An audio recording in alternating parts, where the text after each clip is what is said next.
Okay, next slide, Cinda. Last slide for me. We all say this, you're going to hear this again and again, and it's so true. Every farm is different, every farmer is different. So really, I think it's so worth to spend the time thinking about what you bring to the table with your enterprise and what your limitations are. You know, some make it just not feasible. Others can be worked around. But planning ahead has been a boon for me. Okay, 27 minutes. Thank you, everybody. Melissa, we have a couple questions. Okay. First question is from Amanda, and she asked, does grazing in the woods damage the saplings? Is there a benefit to the trees in grazing in the woods, or just a benefit to the animals?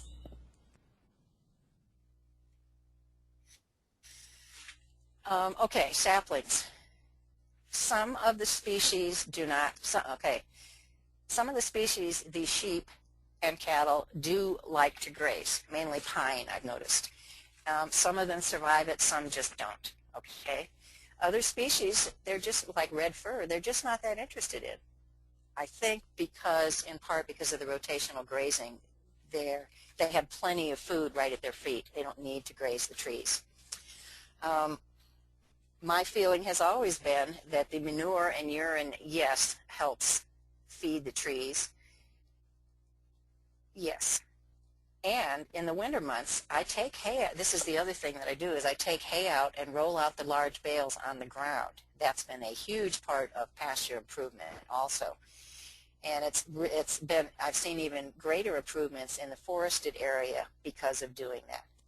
Because it's had, you know, how many? Hundreds of years of pine needles falling on the ground. Does that answer your question? I haven't seen any damage as a result to the trees as a result of grazing, if that's what you were looking for. Okay, great, thank you.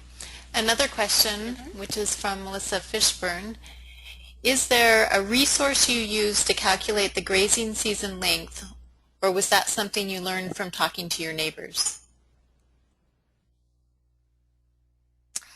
Oh, yeah, I don't know what the resource would be, frankly. It was talking to my neighbors and just doing it.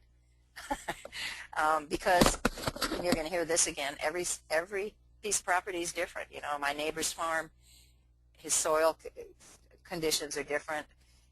98% of it was just doing it and figuring it out. That's my response. Okay, thanks. Another question, how do you handle liability issues when you hire young adults, for example, the high school students, or you have volunteers help out?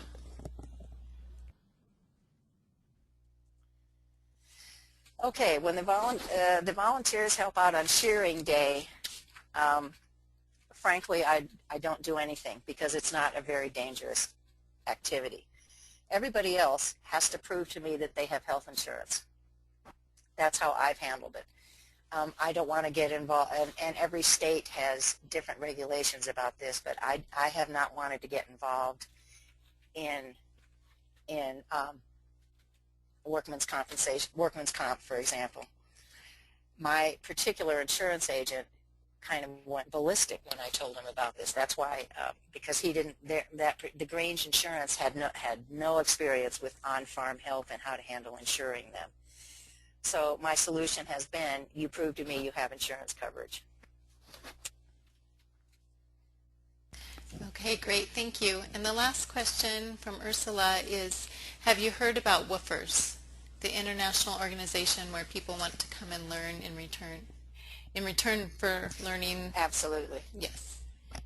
Okay. Yes, in fact, I've been listed. I was listed on their website in my early years. Yes, I think it's a great organization. I've never had a woofer. I am interested in people who live here because they need to go home every night. They need to live in the area and go home every night. I don't want to put them up on the farm. So my very first, I told you about Addie Rose, the gal who came from Massachusetts. She stayed here for 3 months, and that cured me of that. From that time forward, I only wanted local workers. and I always found them. They found me through my website. Great. Thank you, Melissa. That was our last question. Okay, thanks. So our final speaker tonight is Jessica McAleese. Great. Hello, everybody. Let's see, we'll just get started. A quick review of our farm, Ladybird Farms. We had been farming for 5 years in Pocatello, Idaho, which is southeast Idaho. And Cinda, can you forward the presentation, please?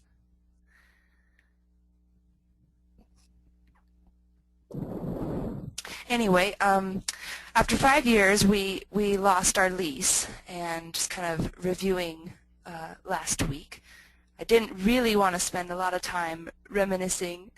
That's John in the lower picture there, because we're trying to move forward. But I think it's really valuable to look back at the last 5 years, because we learned a lot about where we want to go from here.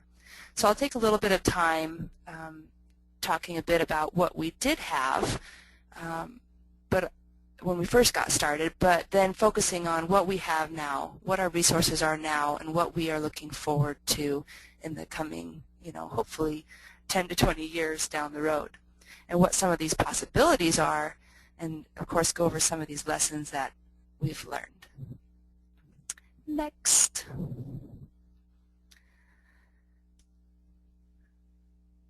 When we first started, we started with just 6 CSAs, and I think when I think about looking back at the farm, I had very grand visions. I think I mentioned last week that I'm a big dreamer. I like to see the big picture and the possibilities. But if there's anything that I could pass on, is that if you have the chance, reread that chapter in Ron Matcher's book, the Making Your Small Farm Profitable. It's chapter 3, and he has some very good points about some principles of farming.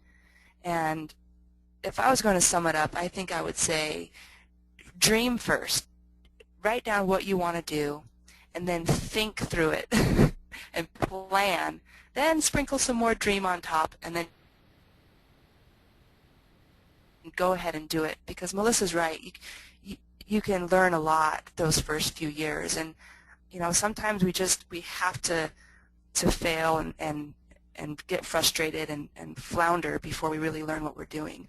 But we can do it in a way that's a little more eloquent and conducive to our finances. So I think dream big, but also dream in reality. So after losing our lease last fall, Jeremy and I have come to the point where we know exactly where we want to go with the farm, and we really would like to make that happen. I appreciated Melissa mentioning that she looked at 53 different properties over the course of 2 years to find the right farm spot, because I think I'm going through some frustration in trying to find our next farm spot too. So it's kind of heartening to hear the trials and tribulations of other folks. Next. When we first started, this is sort of our resource list. I had $2,000 in my savings account, which is not much, but I wanted to be a farmer. And when our landowner, John, approached us with some land, it was 1 acre, I knew that it was very heavy clay in the soil. It looked really pretty and nice, but it has a very high clay content, very low organic matter. I think it was, I was just looking at the soil test the other day, it was at 1.8% organic matter. He did have a well there with a water right and a 5-horsepower pump. It was a very big pump for that 1 acre. It put out a lot of water, and I didn't know anything about irrigation. So I came at it as, some pretty basic garden skills, but no real production skills in terms of running a functional farm. Some of the other skills we brought were, of course, we're very hardworking people, pretty creative and relatively computer savvy. I like to do a good job at things. I like to say that I'm a goal getter. I set goals and I work towards making them reality. And I have a lot of dedication and passion for this world of sustainable agriculture. A big part of my farming is as education to my community, and that's a real farm goal for us. So that's kind of what we've tried to embody in our farm. The market in Pocatello, it's a university town, well over 50,000 people here. There was the Pocatello Co-op, which is a natural food store. There's a farmer's market. There was another CSA in town that was relatively small, but it had been around for I think 10 or 15 years before we came along. The community in Pocatello was extremely supportive. The RC&D that existed here, the NRCS and Extension, all those organizations were really valuable, but I think the biggest and most critical piece of the puzzle was just relying on the knowledge of other producers in the area. I can't tell you enough that networking with other growers and other people doing what you're doing is so tremendously important, and I would never have come this far without the help of those other producers. Some of the other physical resources on the farm when we first started was it was fenced, kind of. I mean, it was a really old wooden fence. There was a really old barn, which was just packed full of John's stuff. There was some irrigation equipment, a huge, giant tractor that I only used a couple times because, number one, I didn't know anything about tractors. I didn't know how to drive it, and it was really scary. And he also had a disc that went along with it. So eventually we did get our own little tractor, but those are some of the resources that were existing there. Yep, next slide.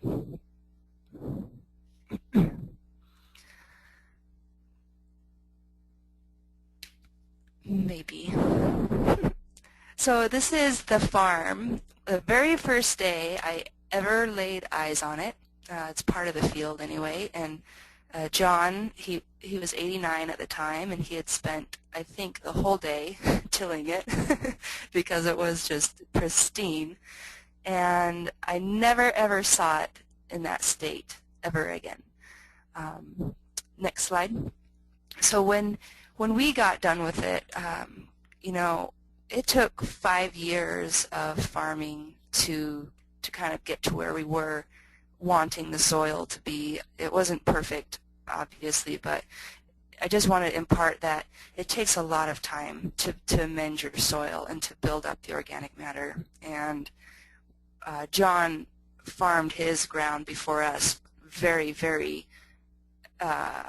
heavily and conventionally and old school practices, and which is, it's not inherently bad, but it did a lot of damage to his soil.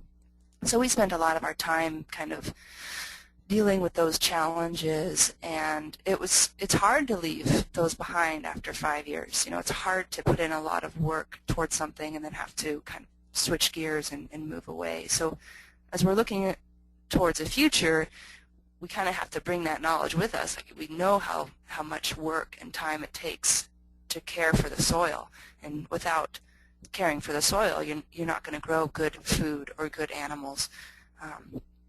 And so it does take a lot of time, and sort of keep that in mind if you're on the search for land. Next.